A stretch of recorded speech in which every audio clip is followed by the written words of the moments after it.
Oh, Yishka, was machst du? Chaim. So basically, in Mattoism, when Eden came to Rachmana litzlan, there was a time when people were told to take a brick, put on their heads, and balance it and walk. And if a brick fell off, Rachmana litzlan, and you were killed immediately. When was this? In Mattoism, the Holocaust. Well, Mattoism was one of the concentration camps. Oh, that's why you couldn't be in It's in Austria. I know. Oh, Yeah. like you were saying, So there's an author, concentration camp, and there's an author's life today, Angesund. She said that while this was happening, she was curious. She never saw someone who a dead body, and she wanted to see what a dead body looks like. And she remembers how that moment of her curiosity gave her a lot of chayes, gave her a lot of energy, because she realized, despite everything in the world being totally crushed and changed, but still, she still felt her identity. She still felt who she was, and she still felt her curiosity, despite what's going on in the world. So she had a renewed vigor and energy of life, realizing that she still is her individuality, despite everything around her being destroyed. So I think this is a good intro to learning this Verbringen, at least the point for this Verbringen. This Verbringen is amazing Verbringen. Usually on Sunday, I try to do the Verbringens of the coming Shabbos, but we can still say Havdalah until Tuesday.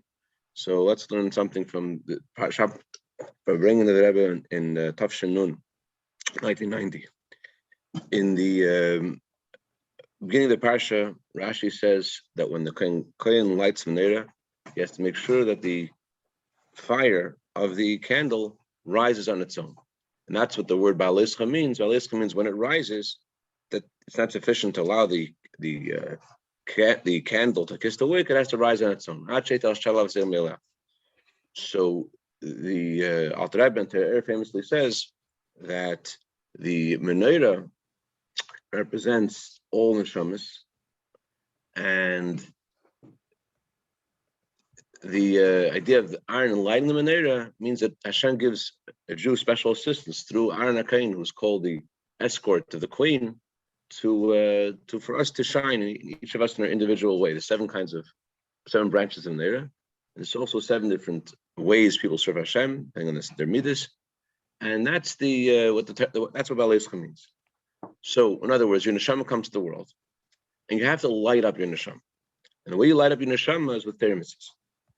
And the goal is not just your neshama should be lit, the goal is that also your body should be lit. And your whole entire being should become a solid golden menorah. And just like in the menorah itself, there was the light of the menorah, and there was the menorah itself. So too, we have our neshama, the light of our menorah, and we have the body. And where the goal is that the neshama should be revealed in our body, so that our way we are here in this world is it should be open and clear that we are Hashem's golden menorah. That's why we're here. And the idea of the fire rising on its own is that Hashem wants us to figure it out ourselves, basically, to use our own power to make it happen. There was actually not in this Verbringen, another Verbringen, never asked, why is it that Hashem wants us to work by ourselves? So the Zohar says Hashem wants us to work by ourselves because it doesn't want us to have shameful bread. You don't really feel good about something you get for free. Is that the expression in the home of the Kisupa? Yeah. So Hashem doesn't want us to have things for free. It's called shameful bread. So therefore, Hashem wants us to work. The Rebbe asked an interesting question. You think it's a question which isn't really legal to ask. It's a question, if you were in 3rd grade in military, to say, Shah. The question is, why can Hashem make us with a nature that we don't need to have that need of accomplishment, the need of achievement? Why can Hashem make us with a way that in a way that we're happy with just getting things for free? Why does Hashem create us with that need? He's Kol Yachal, right? He could do that too. He could create us with a need without that need. So what's good about what would be missing in our lives if we created that way? The highest thing, the highest kindness that Hashem could give us is we could become partners with Him in creation, to be like, so to speak, like Hashem, to connect to the infinite, to connect to our infinity. So Hashem specifically put us in the world in a way, in a neshama and a body, where we are working by ourselves. What's the advantage of working by ourselves? Is that we become a part of the Hashem creation. That's why Hashem gave us free will, and that's the idea of the fire rising on its own. We have to work with our own initiative, with our own power. But the problem is like this: just like the Menorah physically was lit through iron, so too can we really say that we rise on our own? If we would look objectively and honestly in our lives, could we really say that we're doing things by ourselves? Like the Gemara says, Medrash says, Hashem says, "Mik dimani v'ashalom." Hashem says, whoever came before me to do my job, I will pay them. Hashem says, who sang a song to me till I gave him a soul? Who put up mezuzah on their house till I gave him a house? So you can't really say that we could do things on our own. In fact, the Gemara says, not only does Hashem give us a neshama, and the neshama soups up the neshama with all the strength it will need to contend with it, whatever challenge it's going to have. But more, the Gemara says on a daily level, if Hashem wouldn't help us every day, we wouldn't be able to win the Yetzer Hara. So how can we say that we're really rising on our own? It's not really on our own. On the contrary, the Eibush is the one who makes it all happen. What's the we're rising on our own? So the answer is, there's a concept in halacha called Mesayea in B'mamish. Where's the Gemara? Mesayea in B'mamish. More in Beitzo, What page in Beitzo? What page in Shabbos? Wait, that's it me? Yeah. You have it over there written down? Yep. Oh, nachos or not? Okay, fine. Time's up. Moving on. So the words of Mesayea B'mamish means that someone who gives assistance to someone else halachically doesn't classify that person as being responsible in the same way as a person does it himself. The halakha talks about certain situations in Shabbos where Mesayea in B'mamish. Let's say, for example, a woman needs to have her nails cut before going to mikveh on Friday night. So although she has to put her nails out for the to be cut, but nevertheless, it's not considered that she's cutting her nails herself because Mesayea b'mamish. Her assistance is not considered substantial. So,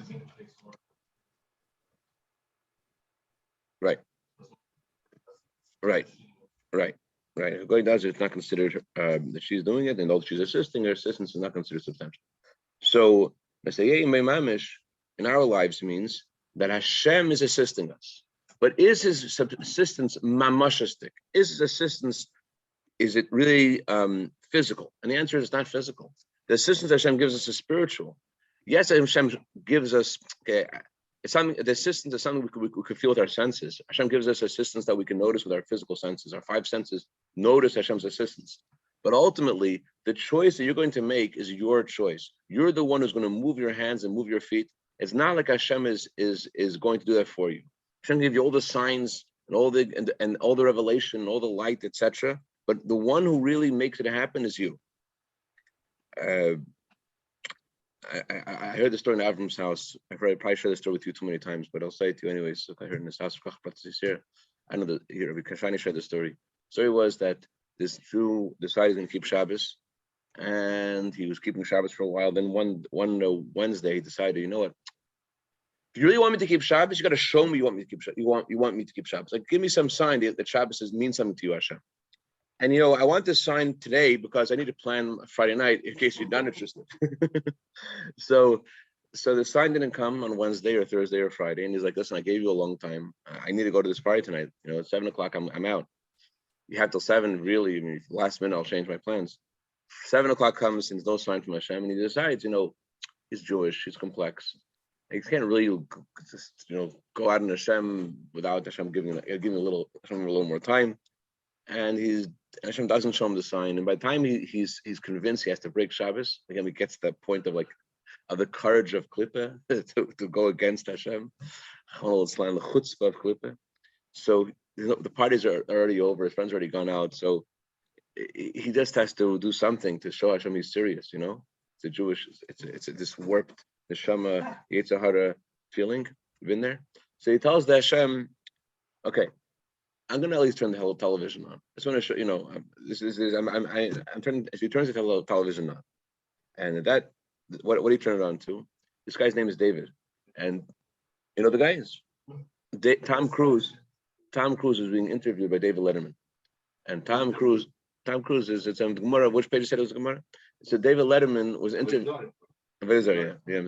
Yeah.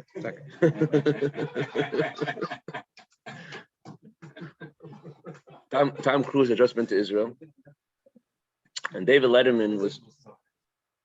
I heard Tom Cruise. I heard. Both of it is they're both on page. They're both on pages in the. So David Letterman was asking him, "How was your trip to Israel?" And as David Letterman asked him this question, this guy turned the television on, and he said to David Letterman, "It was great to hear the Shabbat Shalom, Dave." So the guy who turns the television, Shabbat Shalom, Dave. So for him, that was a real sign that he has to fix things up. But his name was David, and he was definitely touched by that. But the point is, even in that scenario where you see something which looks like a clear sign, that's your choice. That's your narrative. That's the way you're going to apply it. That's not called mamash. Mamash means something you touch with your fingers. Hashem's assistance is spiritual, and your decision is physical, and therefore it's considered that you are rising on your own. It's not that Hashem is doing it for you. On the contrary, it's considered that you have made this decision, and that is that's what we're doing here. And it's true, Hashem gives us a possibility to make this decision, but I putting the soul in the body and lighting the neshama up. But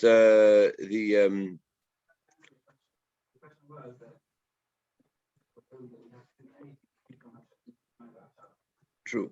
But the actual decision to make now with capabilities you have is your decision. The assistance and the science and everything that Hashem gives you is not physical. Your decisions are physical.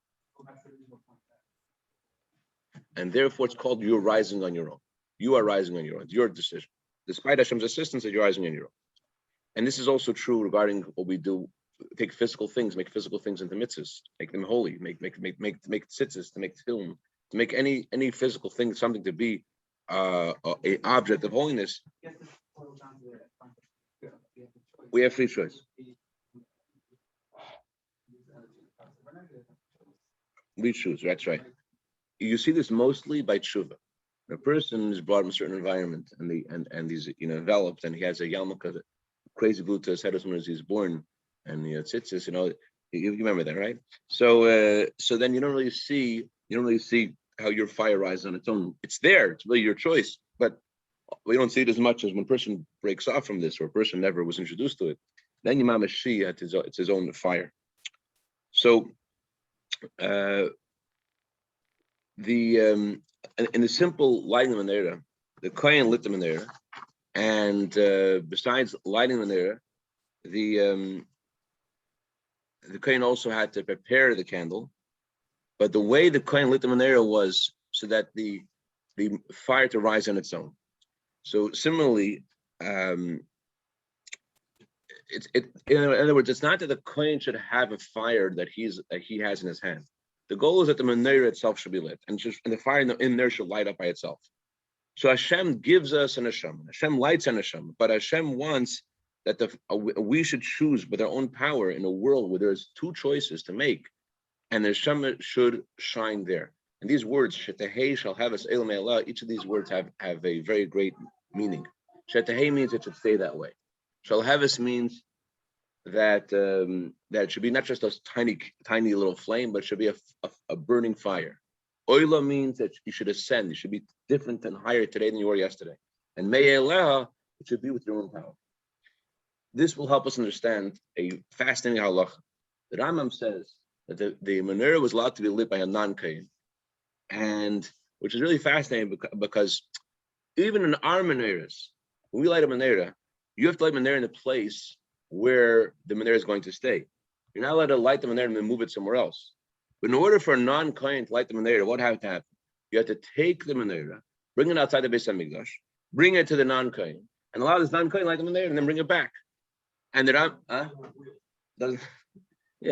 and not only does the non-kohen light the menorah outside the Beis HaMikdash, and then has to be brought back over there, and it's kosher b'di'evid, but according to the Rambam, it's kosher chatchila. You're allowed to chatchila to begin with, have a non-Kohen light them there.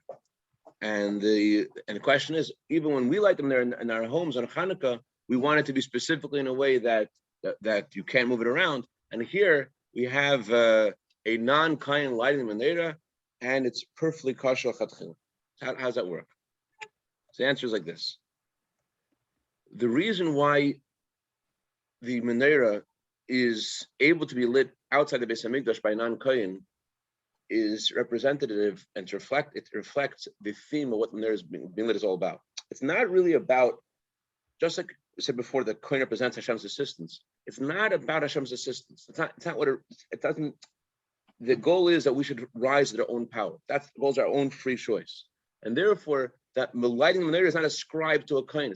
It's not ascribed to a holy place. Here it represents that you brought outside the Beis Hamikdash by a non-Kohen. That represents that Hashem's assistance in the holy place is not what the fire is about. It's about your own fire. If we had to be lit by a Kohen, had to be lit in the Beis Hamikdash, that would indicate that it's something about that Hashem is doing for you. It's dafka outside the Beis Hamikdash, and dafka by a non-Kohen, emphasizing that you're doing this by yourself. But yes, of course, Hashem assists you, but you have free choice. The non-Kohen is lighting the menorah. Halach, he's allowed to do that. He's allowed to light it outside Beis Hamikdash. And that presents that Hashem's assistance isn't the focus over here. The focus is that you should make this decision by yourself. But the question like this. The question is,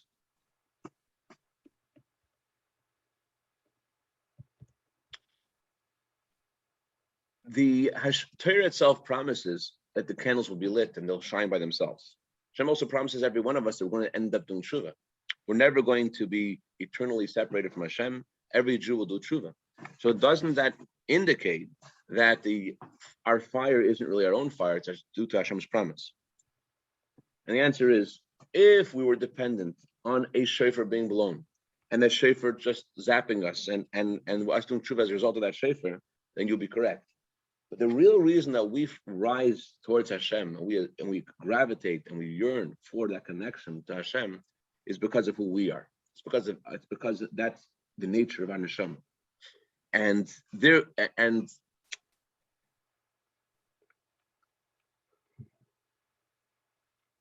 it's even more. In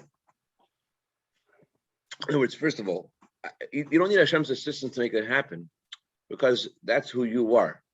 What you only need Hashem to do is to take away the smoke screens so that you can choose what you want yourself. That's number one. Number two, even the concealment that again Hashem gave to us in the world. You hear Dr. Bressman, another point they didn't hear yet. Even the concealment of godliness that happens in the world, the only reason Hashem gave us this concealment is not to really separate us, not to really throw us off the bus. The whole purpose of the concealment to begin with is only in order that we should choose ourselves where we want to go. It's for the sake of our free choice that Hashem made that concealment. It's not for the purpose of knocking us off. On the contrary, it's the purpose of lifting us up. And that's why we read this parsha beba'alotcha right after giving the Torah. Because the whole idea of the giving the Torah is associated with number 3, especially this year, where with the 3,333rd anniversary of giving the Torah. So number 3, you never heard that yet? You must have been. I know you're into the numbers. So now what's number 3 about? Torah is associated with number 3. The Torah was given to a people of 3. Kain Levi Yisrael. Kain Levi Yisrael means Keli. There's 3 days of preparation for getting the Torah. There's lots of 3s. What's the 3? The Torah is a one Torah. We give my one God to his unique people in the world. Why is it called? What's all about 3? And the answer is, oneness represents a place where things are obvious. Oneness represents, let's say, a child's innocence. That there's all there is just what he's told. Then there is number 2, where you're a place where there's a decision to be made and there's confusion. There's 2 ways to go. And number 3 is we take the truth of one, the truth and the simplicity of Hashem, who is one, and you bring it in the place of 2, the place of confusion, and there you reveal the emes of Hashem. That's the meaning of number 3. Right. So this will help us also understand that the Tarfon, the Mishnah that we learned yesterday in Pirkei Avos. Unbelievable what Tarfon says. Mamish, live your whole life with this Mishnah. Tarfon says the day is short, the work is great, the workers are lazy, and the reward is great.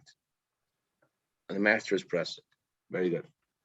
First of all, master is pressing is an insult. Why are we insulting Hashem, saying Hashem is a pressing master? Doesn't Hashem love us? Doesn't Hashem want us to have Menuchas hanefesh, menuchas haguf. Hashem wants us to have tranquility. Why are we insulting Hashem as pressing? Second of all, why are we calling the Jewish people who are lazy, especially those who read the Ethics of Our Fathers? The Ethics of Our Fathers has a subtitle. It is, I want to do more than I'm obligated to do book. I do whatever I'm supposed to do. I want extras. I want to do even beyond. I want to do milsa de chasidus. So if you're reading the I want to do more book, why are you being called lazy? On the contrary, you should be called the guy who wants to do more. Why are you being called lazy? Second of all, why are you saying the work is much? The work is much? What do you mean the work is much? Can Hashem possibly give you something you can't handle? Hashem only gives you what you can handle. Why are we saying the work is much? And what is the connection between this and Reb Tarfon? Reb Tarfon was given a name which was not a holy name. Why was Reb Tarfon given this name which is not a holy name? Seemingly, the Jewish people are known for the reason we were redeemed from Egypt. I think it's a contest for who's the youngest baby here today. I think you're going to win, Zev. The Reb Tarfon, the Jewish people were redeemed from Egypt because they didn't change their name. So how come Reb Tarfon has a non-Jewish name? So Reb Tarfon could have changed his name to, he says what I just said. The workers are lazy. So the answer is like this. Huh? Reb Zev came here to get away from that. You want to bring that back? Okay. So answer like this. There are two ways of serving Hashem. There is serving Hashem based upon your schedule with the resources Hashem gave you. That's one way of serving Hashem. Another way of serving Hashem is what Chassidus calls Aveda. Aveda means to work hard and use your own initiative and to do what you're capable of doing. So in the language of the Gemara, there was a time when everyone studied whatever they heard from their teacher 100 times.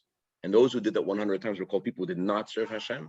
Those who did it 101 times were called those who did serve Hashem. That extra time that they learned, they went beyond their nature, puts in the classification of those who serve Hashem because they use their own initiative, own power to go beyond their nature. So that's why we call Hashem the pressing boss. He's not really a pressing boss. He's not someone who is a mean boss. The contrary, Hashem puts us in the world, in a body, in a gullus, because he wants us to reveal what we're capable of doing. Hashem puts us in a situation of where there's challenge because he knows that we're capable of doing more than we're doing in Gan Eden. Yeah, we have lots of great pina coladas in Gan Eden, lots of Torah and davening over there. But Hashem puts us in the Dech. Hashem wants us to arouse within us this ability to rise on our own. Hashem wants us to bring something deeper in ourselves. And that's the meaning of the work is great. We're not talking about regular work. We're talking about working beyond your nature, doing work which is great, which is beyond what your nature is. That's the meaning of the work of the day being short. Yeah, there is a way to serve Hashem in a way that you do whatever it says in the code of Jewish law, and you check off the boxes, and at the end of the day, you can go on your blanket and say, I did whatever I'm supposed to do. But that's not what tarfin is about. The word tarfin is related to the word to grab. Like it says about a wolf. A wolf is nature, zev yitraf, and yitraf, the same language as tarfin. Tarfin is to grab. It means that there is serving Hashem in a regular, orderly way. It's a regular, orderly way to serve Hashem. And then there is a way of serving Hashem where you grab and you try to do beyond your nature. Try to do things which are not just fitting in the boxes, fitting in what you were given. And that's, especially you see this in Shuvah, where a person grabs things which are in the realm of the unholy and brings it to the place of the holy. So what's the bottom line? Bottom line like this: Hashem demands from every Jew that he wants them to light their neshama in their body in a way that their fire should rise on their own, and that they should bring their own initiative to the table and figure out how to reach out to other Jews specifically and to make Torah classes. The Rebbe says that every Jewish man, woman, and child is able to do this. And we all have to use our own initiative to figure out how to have many students, how to reach out to more and more people. And it's something the Torah says to every Jew, to have many students. It's something that the Torah says to you today, and you never heard it before. And it says every day, if you look at the Torah, as if it's brand new. So even if you have lots of students, but we learn this mission again, you have to say, there's more people haven't reached out to do more. And to feel how their bala bayis doichek, and the day is short, and the work is great, and the workers are lazy.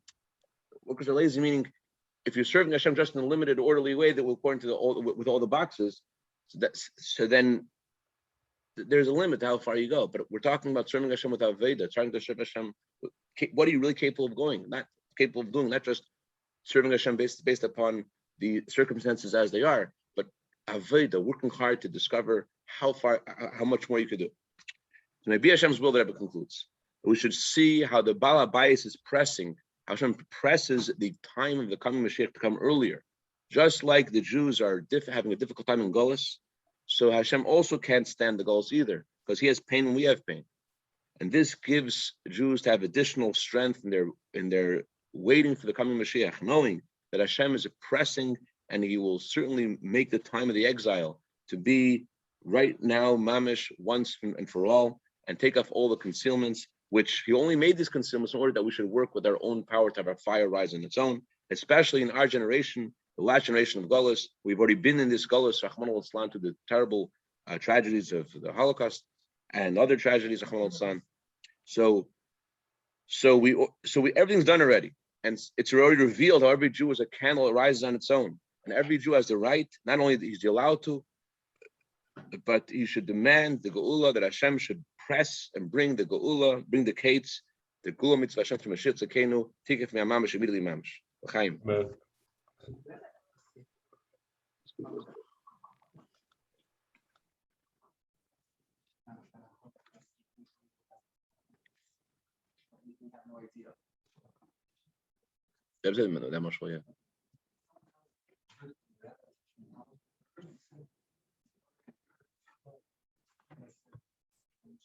What?